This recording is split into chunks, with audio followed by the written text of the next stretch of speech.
Welcome to the #1 health and wellness show across the nation. The champ is here! The champ is here!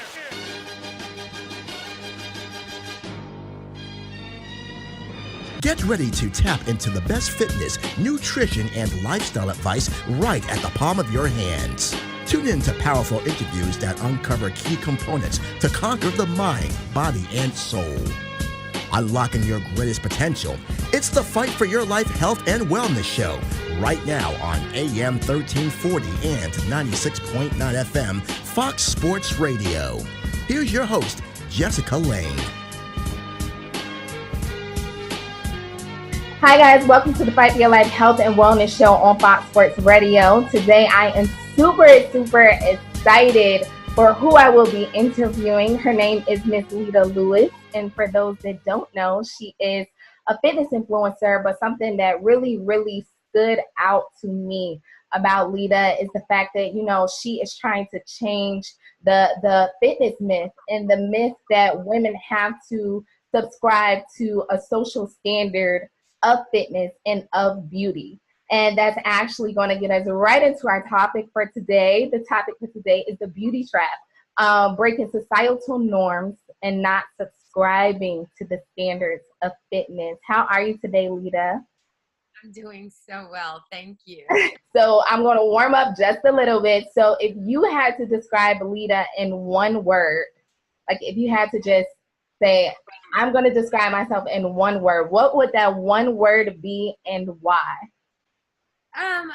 You know, I think there's a bunch of words that come out at me when I want to describe or ask to describe myself. But one thing that resonates the most would be the word ambitious. Because I find that ever since, as long as I can remember, I've been super ambitious about a lot of things. Not just how I feel about my family or relationships, both personal and intimate, but those that I have with my own family or coworkers, my desires to travel and change things, create things, has always been an ambitious kind of task. So I think ambitious is the reason or the word that I would use to describe myself. Okay. Well, that's a good word to describe yourself with, because there are so many people in this world that, you know, are complacent and not moving forward and not living their dreams. And we all see you, girl, living the life. I appreciate that. Thank you. Of course. So, Ms. Lita, you know, you are from Australia, but, you know, you were born in California, and then you were raised in Australia. And now you're living back in California. What was that like? Like, what was the cultural experience in Australia and then coming back to America?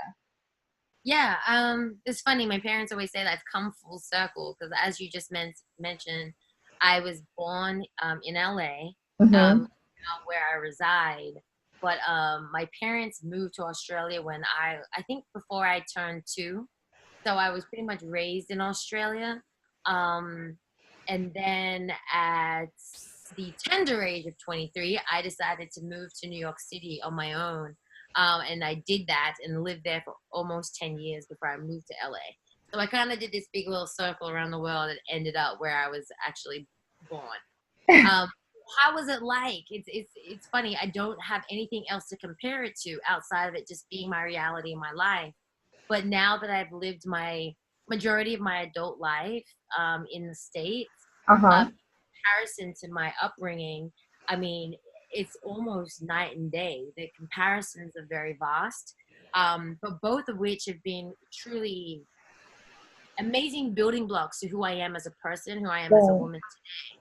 So I think it's what's unique about myself is that I have this a different perspective than say your common woman of color in the United States, or one that's been born and raised here. Right. Not. But I'd like to think that I have like a different approach or a different perspective that has my fellow community maybe look at things a little differently as I perceive them. So that yeah. I don't know if that answers your question, girl, but I will talk in circles if you allow me. No, it did definitely answer my questions. So How is it that you got into fitness? Like, how did that journey begin? Yeah. So I think for me, fitness has always been a key staple of my life, but on different levels of capacity. So different levels. So I was at a very young age, my mother had put me into sports. I ran track and field. I played football, and they were always a staple in my childhood. Um, However, when I moved to the United States, I worked right in the corporate world. Nothing about what I did was fitness related. However, on the side or after work, if you will, I would always find myself in the gym or doing something active because moving my body was always important to me. But as far as how I got started in fitness, it really came to a point where I took fitness, or how I dedicated time and energy to fitness. Um, Something significant in my life happened, and essentially in a sentence or two, basically I kind of was suffering from heartache. An ex-boyfriend of mine broke my heart, and in order to deal with that, I threw myself in the gym, and was in there for excessive amounts of time, maybe 5-6 days a week, Mhm. until it really became something that I was using as a tool for healing. And Right. that's how essentially I got into fitness the way I am and how I exist today. Isn't that such a beautiful thing though? Like, that's so beautiful because so many people, at least you found a positive outlet when something went wrong. So many people, they turn to things that won't progress them in life. And isn't it crazy how things just come full circle? Absolutely. Now in hindsight, I realize I was supposed to go through that so I could, Right. essentially raise up, or stand up, if you will, to something that was heartbreaking or knocked me down. That just taught me resiliency and perseverance. And I think that now, as like I said, in hindsight or looking back, I realized everything had a purpose. Right. Um, I love that, and without sounding too cliche, it's like fitness kind of saved my life, in the sense of it kind of changing the whole direction in which I was going. Because in that time, I was in a very depressed place, and not healthy at all. I was getting ready to ask you, what do you love about fitness the most? But you saying that it saves your life is such a profound statement that I don't feel like any question tops that. I mean, I think what I love about fitness more so, and I'm sure I would have said it back then, like I say it today, is the fact that it's really important for me to honor my body. And for me, that doesn't necessarily mean being in the gym, lifting Hmm. crazy weights like 5 days a week. For me, it is therapy. It's a time for me to sort of invest in my own self. It's a time for me to focus. It's self care, um, and it's also a tool. It's a tool that can be used to heal, like I did many years ago. And I think a lot of people use fitness, or this idea of physical activity, as a way to escape essentially reality. But it is a positive. It's not a negative, or an addiction, a negative addiction. So I think essentially what I love about fitness the most is that it allows me to, on a daily basis, become the best version of myself. That's so beautiful. Thank you. That's truly beautiful. So you've gone all around the world teaching fitness. Where do you think that your favorite place has been? My favorite place has always been two places. One, home back in Australia, because it is a Hmm. beautiful thing to go back home and sort of being recognized for the work that I essentially started here in the States. Hmm. Um, and I love that I can be someone amongst my own family, that I can inspire others, and educate those that I love most in the world about the true benefits of health and fitness. And then clearly here in the United States, being here, I spoke to a direct audience, that were other women of color specifically, Hmm. and shared a message that was my truth. And in doing so, I found that there were women all over the place in multiple cities, kind of saying, "Oh my gosh, me too. That's how I think. thank you. Finally, someone that's a more representation of who I am that's in the fitness space. And I find that if it weren't for the audience that I have here in the United States, I essentially wouldn't be able to do what I do.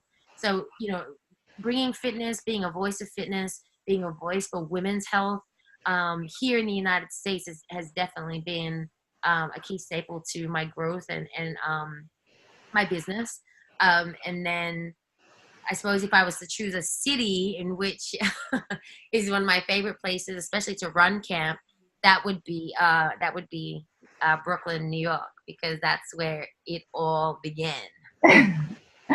That's what's up. That's what's up. So you mentioned that there were a lot of women that resonated with your message. What message was that exactly? Sure. So in my whole healing of self, I turned to the gym. I became pretty addicted. I was always in the gym. I love the gym. I then got into the sport of bodybuilding, and I competed for several years in the division of women's figure.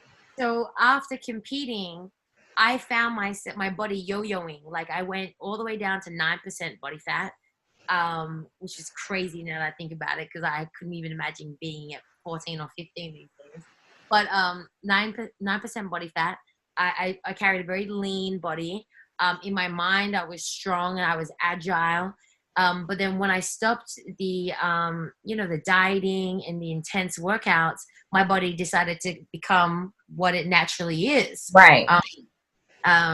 As my creator created it, Right. and then all of a sudden it was very different from this extreme or the extremities of bodybuilding. Right. And then it was kind of like, dang, all my peers in that time were like, yo, so what you gonna do? You're gonna keep on competing? Yo, you put on a lot of weight. And it kind of had me down. And I was like, I still continue to train, just not on that intensity. Right. I continued to move, take classes, be active. I was still eating like relatively. It wasn't like I wasn't eating diet food, but I was eating well. And then I was kind of like, you know what? I am strong, healthy, beautiful. I am who I am. Like, why all of a sudden I stepped away from this sport? Am I not those things anymore? So I was like, F that. Like, I'm just going to become another definition of what it looks like to be feminine, female and proud, strong and beautiful, capable, fast, agile. And then this is what it is. This is what it looks like. And I just claimed it. And when I claimed it, as we all are, we're all on social media, sharing our messages, sharing our realities. I was doing that. And in doing so, I realized there was women, Atlanta, Dallas, Houston, San Diego, Philly, Boston, you name it. We're like, me too. Oh my gosh, me, that's me. But everywhere else in mass media, were telling us, no, that's not healthy. That's not beautiful. That's not feminine. And we were like, yes, it is. All right. Because we as women of color, we are not built like everybody else or the social standards, which is defined as strong, feminine, beautiful. And we can use the greatest GOAT of all time, Serena Williams, as a perfect example of this. So I just basically, in short, accepted who I am. Still was not discouraged to live a life that I was continuing to live, right? Even though it did not mirror or look like, what it once was, and said, this is me, man. I'm just gonna rock out. I'm proud of it. And then I think that in hindsight now, I realize I was encouraging other women to own their own curves and their own bodies, and then find their confidence, because finally there was somebody that kind of looked like them that was a representative of a positive message for themselves. So literally every question that I was going to ask you, you just answered in one entire. Good job for you. No, but it's great though, because I read that your message was and your mission is to truly change how the Americanized standard of beauty is represented. And you are doing that all day long, especially for African American women. Through that, what do you think is one of your most inspiring testimonials that you have ever heard from someone that you have touched? Oh, you know what, Jessica? What is the greatest thing of what I do is reaching the perfect stranger you have never met. Often this might come in the form of a direct message on Instagram or an email um, from a woman literally on the other side of the world. And it basically starts with, because of you, I was able to, literally. And to read some of the emails or the testimonies of people's stories simply based on sharing my own truth is what I believe um, a God-given gift, which then reinforces that what I'm doing is my God-given purpose. Is your purpose. Right, absolutely, because I could do this if I was not paid a dime. I would do this if I had no legs. If I would do this as long as I had the spirit and the mouth in order to share what I share, and not being rewarded for it or recognized for it because it's so easy and I love to do it. Mm-hmm. Um, you know, truly there is many things, but I will mention this since you asked for a specific testimony. There was a woman in Texas. I remember she was in Texas. She wrote me an email, and this is right at the very beginning of essentially my fitness career, or even the depth of my influence Right. on social media. But she was a recently single mother of 3. She had a son and 2 daughters. Her youngest child was, if I remember correctly, 7 or 8 years old, and she was always very avid in sports. And at the time, she was playing soccer, and she loved soccer. Due to her divorce, and the back and forth with that, she admitted that she started to suffering from depression.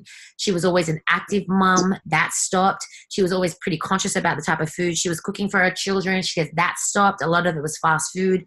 A lot of her personal choices based on her depression that she was going through were having a direct impact on her children, specifically her youngest, who she says ended up gaining a lot of weight. Mm-hmm. Because of that weight, she grew insecurities, was too insecure to wear her soccer uniform, decided she wanted to quit because the other kids were teasing her. And then when she had that sit down moment with her daughter, she realized that her actions and her decisions were a direct impact of her daughter's, or how her daughter thought about herself.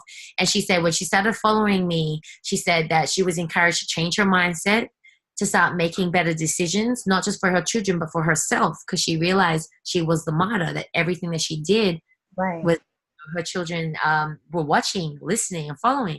So reading this entire email, and it went on and on, but I could go on, touched me so much. I had a moment. I remember just weeping, crying at my computer as I read this email. And it was actually then I realized, wow, I don't even know this woman, but the impact that I have on her has changed everything. And then she told me that between her and her daughter, they had lost something like 60 pounds, that they had this routine. Like every Wednesday, they did some like a yoga class together or something of that nature. Because this was several years ago, and then I was just beaming with happiness and pride, because again, it's simply just something that I love to do, and it was helping me. And now to actually realize in an email that it was helping others, I really couldn't be any more thrilled and happy. So that was one thing that really sticks. Yeah, I think that you inspire us all. I told you that when I first met you, I was like, oh my God, because you truly are an example of what so many women need to see and need to look up to, because there are so many standards of beauty out there, especially in the fitness industry. You have women adding on to their bodies or extracting things because they don't feel as though they're beautiful, just to try to become beautiful. Right. And that is a sad reality that we live in these days. It's like an era that that is, it's kind of funny, because I feel like as much as there are those that are very quick to go under the knife, or maybe doing unhealthy practices in order to look a certain way for aesthetic reasons. Like and maybe I'm just blessed, but I'm also around very positive, ambitious women that are sharing a true Right. message of health. So I think in this era, there's a heightened growing, a heightened kind of like number wise of people that seem to be sheep. right? That seem to not be caring about working on the best version of themselves versus wanting to look, be like, sound like, walk like, talk like somebody else, which is sad to Mhm. me. But I think Yeah. there's other deeply rooted issues in there. Versus the other women that I also know that are sort of increasing in numbers that are kind of like, here I am, unapologetically living their best life and encouraging other people in their lives as well. So there's these two worlds, right? But I think as long as like people like you and I, because I know you two are also in this field, continue to share a very strong message and be completely um, resilient in that message and very confident in that message without even realizing it. There are young women that look like us that hear us. And I think it matters that we continue to share our message to the masses. What would you say to someone that does not love themselves? Because essentially, I know that's a loaded question, but essentially that is why people do what they do. It's because of that. I need to subscribe to societal norms, or I need to fit in, or everybody else has this image and I want it too. And I need to hurry up and get it because I don't think my body could ever look like this if I don't. Right. A lot of people that really battle with self-love, like, and people are like, how do you define self-love? Like, I don't even know what that is. And so I tell people this. I think self-love is really rooted in understanding what your own personal truth is. So what does that mean? Someone's personal truth. For me, I define my personal truth is living and leading a lifestyle, right, that makes me undeniably happy, makes me motivated and inspired to be every day a better version of myself the following day.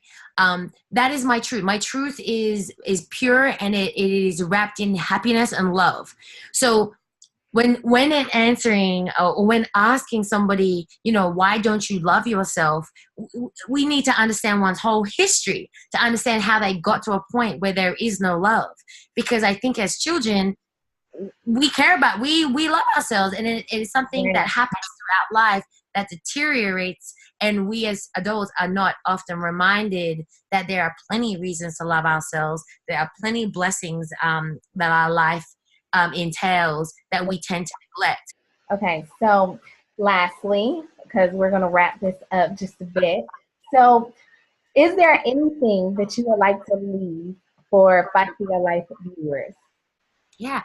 I think we spoke on it a little earlier. I think for the most part, or as a whole, especially when I tour and I run my Body Blast boot camp in different cities, what I'd love to leave with people is that what I do and what I'd like to think many people in my position do is so much more than fitness.